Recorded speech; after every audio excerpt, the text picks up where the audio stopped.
নমস্কাৰ নগাঁও গোপীনাথ দেৱগোস্বামী বাণিজ্য মহাবিদ্যালয়ৰ এই প্ৰেক্ষাগৃহত আজি আমি আমাৰ মহাবিদ্যালয়ত থকা এখনি স্কুল অংগা অভিনয় অসম এই অংগা অভিনয় অসমৰ আমি তৃতীয় বাৰ্ষিক প্ৰতিষ্ঠা দিৱস আজি উদযাপন কৰিলোঁ। মই যেতিয়া 2022 চনত এই মহাবিদ্যালয়ৰ অধ্যক্ষ হিচাপে দায়িত্বভাৰ লৈছিলোঁ আৰু তাৰ ঠিক পিছতেই এই অংগা অভিনয় অসম নামৰ পুৰণি গুদামৰ যি এখন নৃত্য অভিনয়ৰ স্কুল আছিলে তেওঁলোকৰ লগত আমি এটা MOU কৰিছিলোঁ আৰু তাৰ মৰ্মে তেখেতসকলে আমাৰ ইয়াত এখন স্কুল স্থাপন কৰিলে। এই বিগত 3 বছৰত তেওঁলোকে আমাৰ এই ইয়াৰ আশে-পাশে থকা সৰু সৰু ছাত্ৰ-ছাত্ৰীসকলক যথেষ্ট শিক্ষা প্ৰদান কৰিছে। সাংস্কৃতিক ক্ষেত্ৰত এই ছাত্ৰ-ছাত্ৰীসকলক আগুৱাই যোৱাৰ ক্ষেত্ৰত তেওঁলোকে যথেষ্ট সহায় আগবঢ়াইছে। তাৰে এক আমি নমুনা আজি আমি ইয়াত দেখা পালোঁ। তেওঁলোকৰ ছাত্ৰ-ছাত্ৰীসকলে যথেষ্ট ভাল প্ৰদৰ্শন আজি আমি ইয়াত কৰাত দেখিবলৈ পাইছোঁ।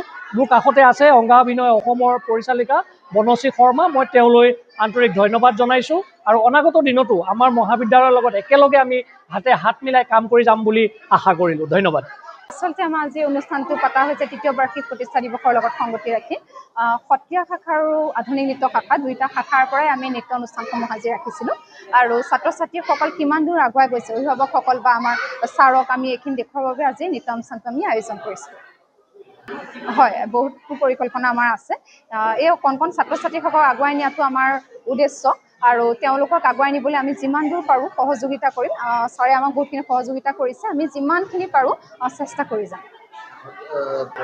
আমাৰ ইয়াত সত্ৰীয়া নৃত্যৰ শিক্ষা দিয়া হয় আৰু আধুনিক নৃত্যৰ শিক্ষা দিয়া হয়। আধুনিক নৃত্য বুলি কওঁতে অসমীয়া নতুন গীত, পুৰণি গীত, হিন্দী গীত, বিহু এই সকলোবোৰ সোমাই আছে।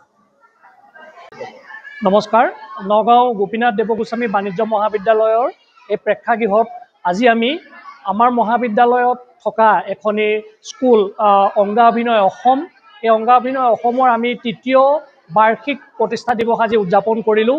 মই যেতিয়া 2022 চনত এই মহাবিদ্যালয়ৰ অধ্যক্ষ হিচাপে দায়িত্বভাৰ লৈছিলোঁ আৰু তাৰ ঠিক পিছতেই এই অংগা অভিনয় অসম নামৰ পুৰণি গুদামৰ যি এখন নৃত্য অভিনয়ৰ স্কুল আছিলে তেওঁলোকৰ লগত আমি এটা MOU কৰিছিলোঁ আৰু তাৰ মৰ্মে তেখেতসকলে আমাৰ ইয়াত এখন স্কুল স্থাপন কৰিলে।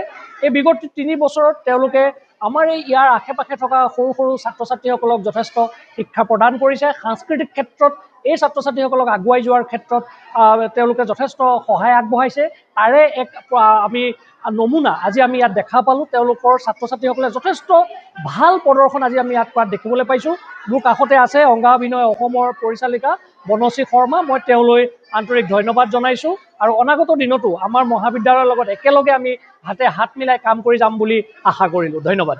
আচলতে আমাৰ আজি অনুষ্ঠানটো পতা হৈছে তৃতীয় বাৰ্ষিক প্ৰতিষ্ঠা দিৱসৰ লগত সংগতি ৰাখি সত্ৰীয়া শাখা আৰু আধুনিক নৃত্য শাখা দুইটা শাখাৰ পৰাই আমি নৃত্য অনুষ্ঠানসমূহ আজি ৰাখিছিলোঁ আৰু ছাত্ৰ ছাত্ৰীসকল কিমান দূৰ আগুৱাই গৈছে অভিভাৱকসকল বা আমাৰ ছাৰক আমি এইখিনি দেখুৱাৰ বাবে আজি নৃত্য অনুষ্ঠানটো আমি আয়োজন কৰিছোঁ।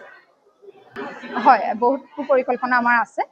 এই কণ ছাত্ৰ ছাত্ৰীসকলক আগুৱাই নিয়াটো আমাৰ উদ্দেশ্য আৰু তেওঁলোকক আগুৱাই নিবলৈ আমি যিমান দূৰ পাৰোঁ সহযোগিতা কৰিম। ছাৰে আমাক বহুতখিনি সহযোগিতা কৰিছে, আমি যিমানখিনি পাৰোঁ চেষ্টা কৰি যাম। আমাৰ ইয়াত সত্ৰীয়া নৃত্যৰ শিক্ষা দিয়া হয় আৰু আধুনিক নৃত্যৰ শিক্ষা দিয়া হয়। আধুনিক নৃত্য বুলি কওঁতে অসমীয়া নতুন গীত, পুৰণি গীত, হিন্দী গীত, বিহু এই সকলোবোৰ সোমাই আছে।